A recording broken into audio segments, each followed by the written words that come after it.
Olá, eu sou Miriam Bevilacqua, professora de literatura, mestre e doutora em literatura, e você está no Biblium, que óbvio é o canal de literatura.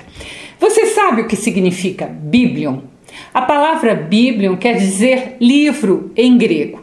E mesmo o nosso canal tendo um nome grego, nós ainda não tínhamos resenhado nenhum livro da literatura grega, né?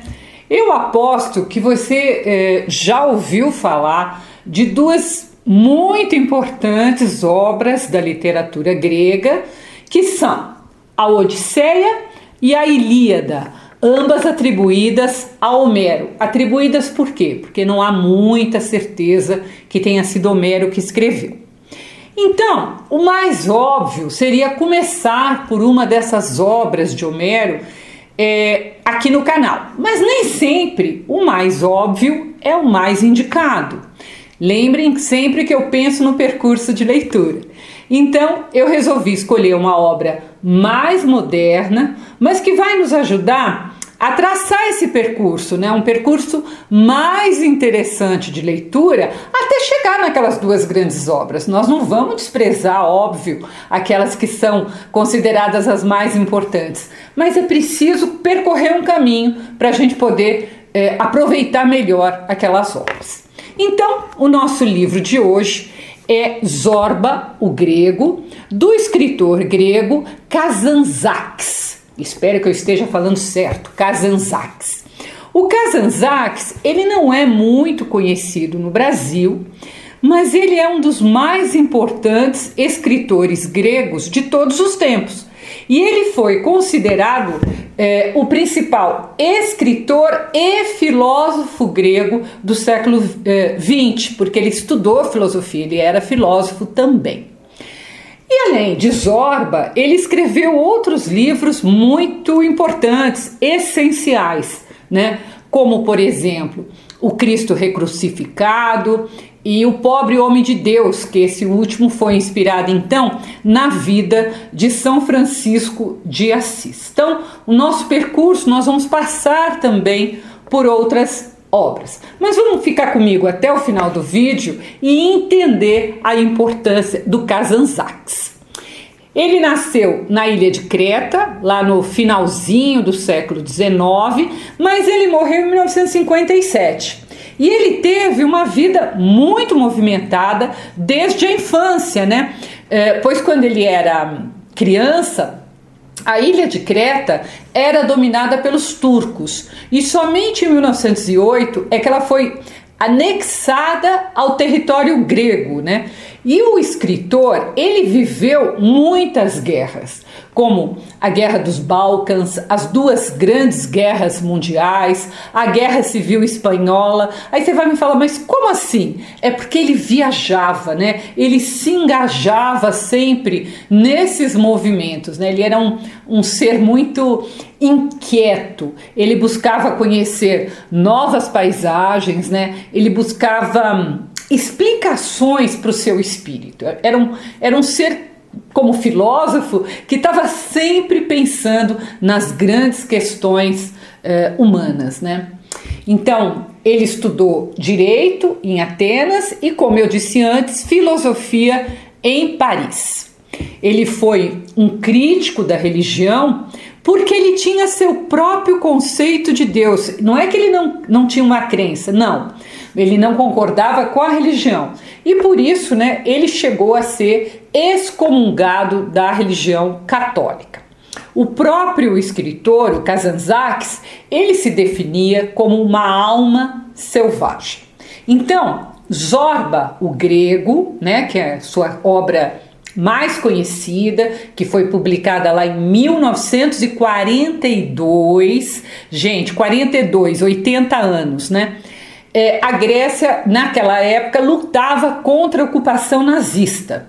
E seu personagem mais famoso, o Zorba, foi inspirado em um Zorba real, que era camponês, era mineiro, né, como vai ser o Zorba da nossa história, e que Kazantzakis conheceu e que viria a ser amigo de Zorba, né? Então, na verdade, o que o escritor o tempo todo desejava no fundo do seu coração era ser um espírito livre, como era Zorba, e que nem sempre lhe era possível porque ele era um intelectual com muitos limites impostos pelo politicamente correto. A gente sabe bem o que é isso, né? Principalmente nos dias de hoje, dias dos politicamente corretos. A história, então, é justamente o encontro de dois homens, um intelectual e um rústico, um homem muito rústico, e eles vão trabalhar juntos na ilha de Creta, extraindo das minas lignita. O intelectual é o dono e o outro é o chefe ali dos mineiros, né? O intelectual vai ser o narrador e ele vai sendo aos poucos conquistado pelo Alex Zorba, né? Um homem que tinha pouco estudo, mas que conhece muito da vida e que vive o momento de forma plena, seja trabalhando, seja comendo, bebendo, né? Ou fazendo amor com as mulheres. Mas que também, apesar de toda essa vida bastante intensa, né, que ele buscava, o Zorba, ele tinha a sensibilidade para tocar, por exemplo, o santuri, que é um instrumento grego que está aparecendo aqui em algum lugar da tela, né? Eu achei interessante trazer para você conhecer. O Zorba, ele presta atenção a coisas e a pessoas, como se ele estivesse vendo aquelas coisas e aquelas pessoas pela primeira vez. E ele sempre se pergunta pela origem e pela razão da existência dessas coisas, né? Então, o narrador, né, ele dizia que ao ouvir Zorba, o intelectual, ele sentia renovar-se a virgindade do mundo, ou seja, era como se ele estivesse vendo aquelas coisas também pela primeira vez. Todas as coisas desbotadas e cotidianas, né, retomavam então o brilho do primeiro dia, quando saíram das mãos de Deus. Então, gente, é muito interessante este personagem, né? O intelectual, o narrador, ele dizia: eu compreendia, abre aspas, eu compreendia é que Zorba era o homem que eu buscava sem encontrar. Um coração vivo, uma boca voraz, uma grande alma bruta. O sentido das palavras, amor, arte, beleza, pureza e paixão, esse trabalhador rude esclarecia para mim com as palavras mais singelas do homem.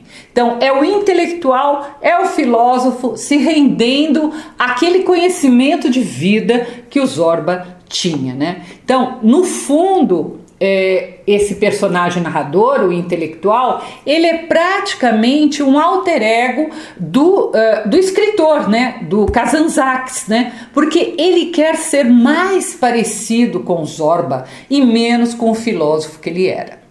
Um momento mágico da história e que também foi imortalizado no filme de mesmo nome, né? Zorba o Grego, com Anthony Quinn no papel de Zorba, é a cena em que Zorba ensina esse amigo intelectual a dançar.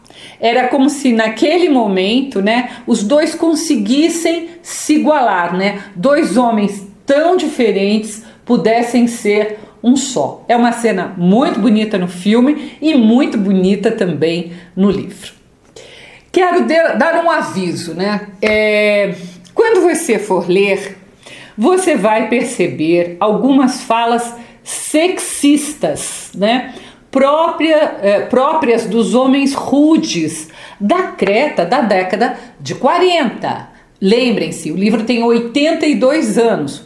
Como, por exemplo, dizer que mulher tem pouco cérebro. Eu reli agora, quase caí da cadeira quando eu li de novo isso, né? Mas o que eu lhe peço é que você se lembre de que cada livro é fruto do seu tempo. Hoje em dia, se algum escritor for sexista e diminuir a mulher, concordo, tem de ser massacrado. A leitura desse livro não deve ser feita mais. Mas nós não podemos deixar de ler esses livros importantes do passado. Por quê? Porque eles trazem ideias que hoje em dia a gente não concorda, mas que mostra bem como que era o contexto daquela época. Então, o importante é ler, ver como aquelas sociedades eram organizadas, os erros que elas cometiam, sejam frente à mulher, frente aos negros, frente aos gays, qualquer minoria, não importa, né? E não repetir o erro, né? Perceber que nós melhoramos, né? Que nós não podemos mais repetir os erros do passado. Mas nunca, vou pedir de novo, nunca deixe de ler esses livros, nem censure esses livros, porque eles são de um grande valor literário, eles trazem questões e histórias universais, narradas de forma única, que por isso os tornaram tão importantes, né? Zorba, o Grego, é um livro perfeito para entrarmos na literatura grega. E por que eu estou falando isso? Porque o personagem, que é muito rico, o Zorba, né, ele foi tão bem construído pelo seu autor, né, que ele consegue passar a essência, né, a paixão do povo grego pela vida. Então, a gente começa a se aproximar um pouco da cultura grega, por isso que eu digo que tem um percurso para a gente chegar lá naquelas obras que são consideradas grandes obras gregas. Se você quiser ler a resenha, ela está no meu site www.miriambevilacqua.com.br. Não deixe de se inscrever aqui no canal, de dar o seu ok, de comentar, porque tudo isso faz o trabalho da gente ter valor, né, e crescer no YouTube. Até o próximo post.